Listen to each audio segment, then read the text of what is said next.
인기 있는 드라마나 스포츠 경기에 공통점이 있습니다. 일방적이지 않다는 거죠.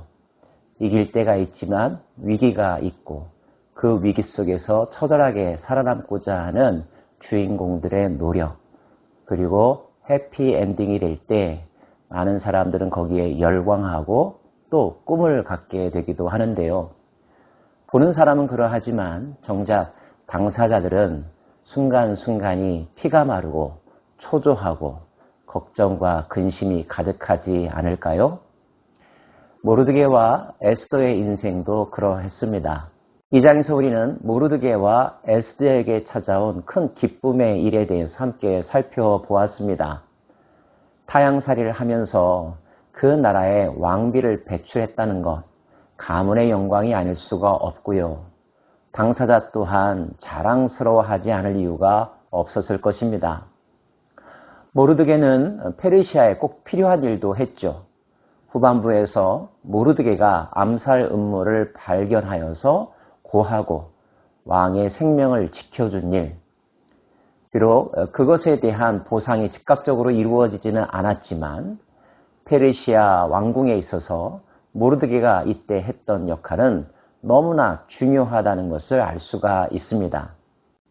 하지만 이렇게 좋은 일만 발생하지는 않았습니다.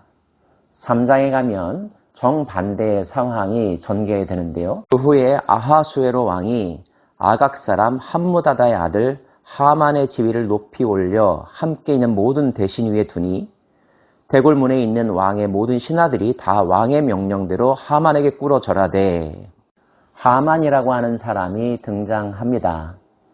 그를 아각 사람이라고 소개하고 있는데요. 아각이라고 하는 단어는 아말렉 족속의 왕의 명칭이었습니다. 아말렉 족속이 누구일까요? 구약 성경에는 아말렉 족속이 여러 군데서 등장합니다. 창세기 아브라함 시대에도 등장하고요. 모세가 이스라엘 백성들을 이끌고 광야 생활을 할 때에 첫 번째 전쟁을 했던 대상, 여러분 아시죠? 모세가 손을 들면 이기고 손을 내리면 패배한 사건 말입니다. 그 전쟁의 상대가 바로 아말렉 족속이었습니다. 이스라엘의 초대 임금 사울 왕 때에도 아말렉 족속의 이야기가 나옵니다. 사울이 결정적으로 사무엘에게 버림받고 하나님에게 버림받는 장면이 나오는데, 그것은 전리품을 하나님께 온전히 드리지 아니하였기 때문이었죠. 그때 하나님께서 싸우라고 명하시고 승리를 주신 대상이 바로 아말렉 족속이었습니다. 성경에는 하나님의 선택받은 백성의 라이벌격이 되는 여러 종족들, 세력들이 등장하죠. 이집트가 그러하고 바벨론이 그러합니다. 블레셋이 그러하고요. 그런데 거기에 덧붙인다면 그 족속이 바로 아말렉 족속입니다. 그래서일까요? 모세는 신명기 설교를 통하여서 하나님의 뜻을 대언합니다. 아말렉 족속을 멸절시킬 것을 말이죠. 그렇게 본다면 유다 족속과 아말렉 족속은 서로 적대적인 관계였다고 볼 수가 있고요. 에스더 3장은 그들의 대결 무대가 가나안 땅이 아니라 페르시아 왕궁 한복판에서임을 보여주고 있습니다. 하만이라고 하는 사람이 어떤 공을 세워 왕의 신임을 얻었고 모든 대신들 위에 뛰어난 자리에 앉게 되었습니다. 총리쯤 되었을까요? 그리고 모든 대소신료들은 하만에 대하여 경의를 표하라는 것이 황제의 명이었습니다. 다들 그리했겠죠. 하지만 유일하게 하만에게 머리 굽히지 않았던 사람이 있었으니 그가 바로 모르드게였습니다. 사람들이 걱정 반, 또 궁금한 반이었겠죠. 너는 왜 예의를 표하지 않느냐? 모르드게는 그들의 걱정에도 불구하고 끝내 자신의 생각을 바꾸지 않습니다. 그러면서 사람들이 잘 알지 못했던 자기의 비밀 하나를 이야기하죠. 나는 유대인이다 라고 자신의 민족을 밝혔던 것입니다. 모르드게가 하만에게 머리를 굽히지 않았던 가장 큰 이유는 자신은 유다인이었고 하만은 아말렉 족속이었기 때문인 것 같습니다. 들었던 사람들은 하만에게 이 사실을 알렸습니다. 하만 역시 모르드게가 유다 족속임을 알자 분노하였습니다.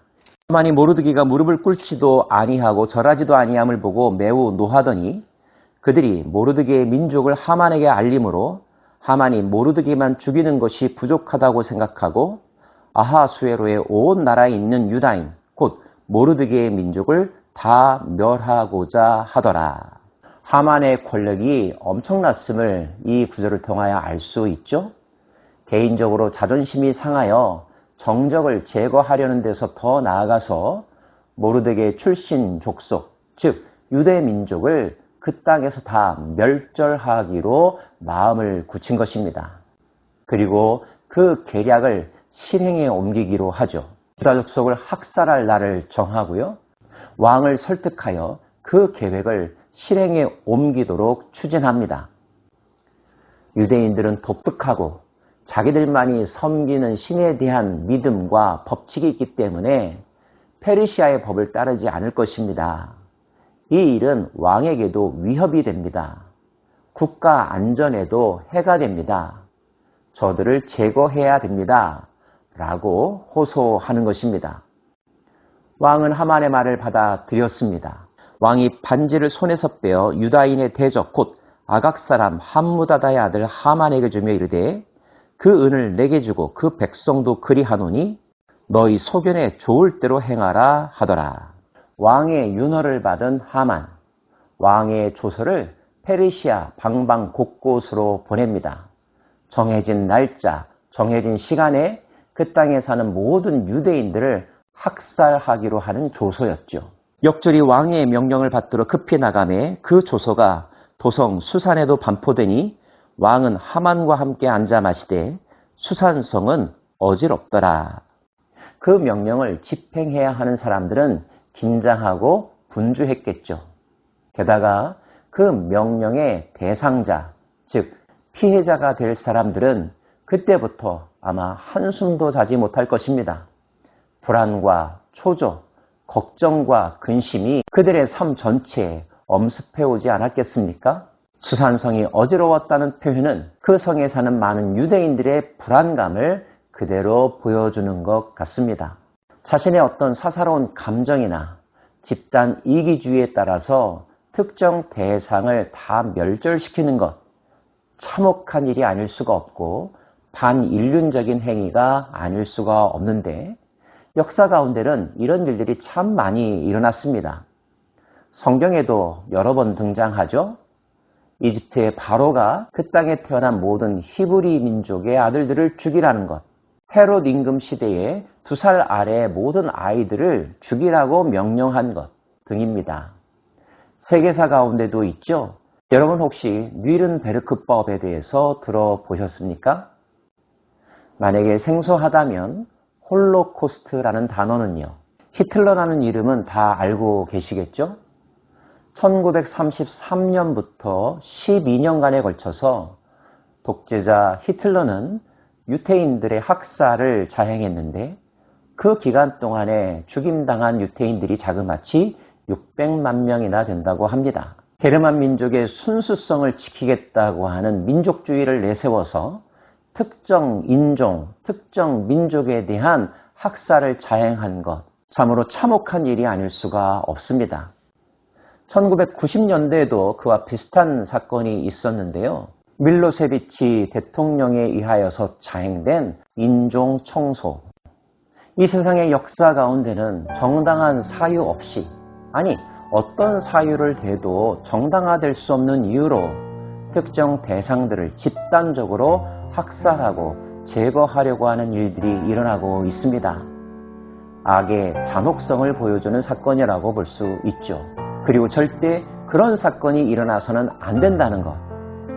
누구나 다 그런 사건의 희생자가 될 수 있음을 마음속에 새겨야 하고 그런 세상을 만들어 가야겠죠. 자, 이제 페르시아 제국 내에 살고 있는 유태인들은 어떻게 될까요? 칼자루는 황제가 쥐고 있으며 하만이 쥐고 있습니다. 안타까운 마음과 긴장감을 가지고 그 다음 장면을 기다려 보십시다. 기도하겠습니다.